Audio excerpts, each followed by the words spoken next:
Hello friend, नमस्ते, प्रणाम। मैं हूँ किरण पटेल। आप सभी का स्वागत करती हूँ अपने यूट्यूब चैनल पर।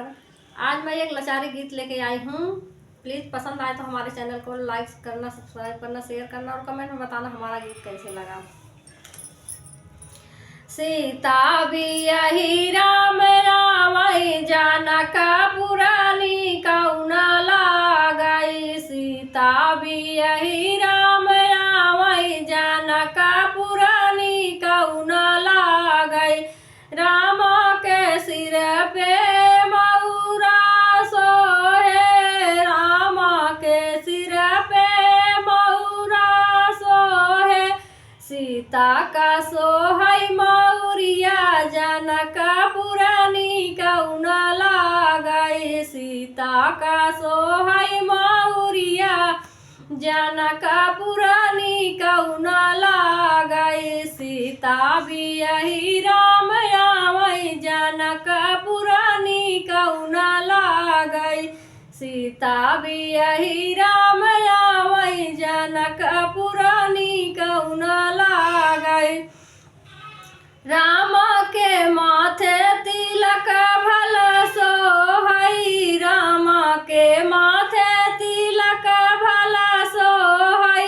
सीता का सोहई टिकुलिया जनका पुरानी कौना लागई। सीता का सोहई टिकुलिया जनका पुरानी कौना लागई। सीता बियाही राम आवई जनका पुरानी कौना लागई। सीता बियाही राम आवई जनका पुरानी कौना लागई।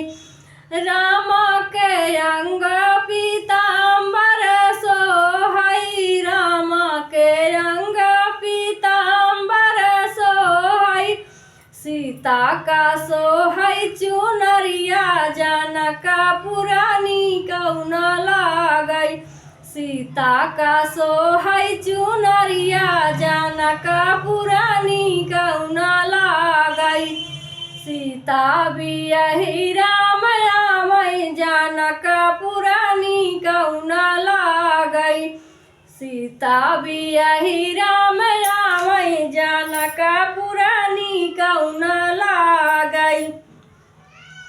राम के पैरो खड़ाऊ सोहई, राम के पैरो खड़ाऊ सोहई।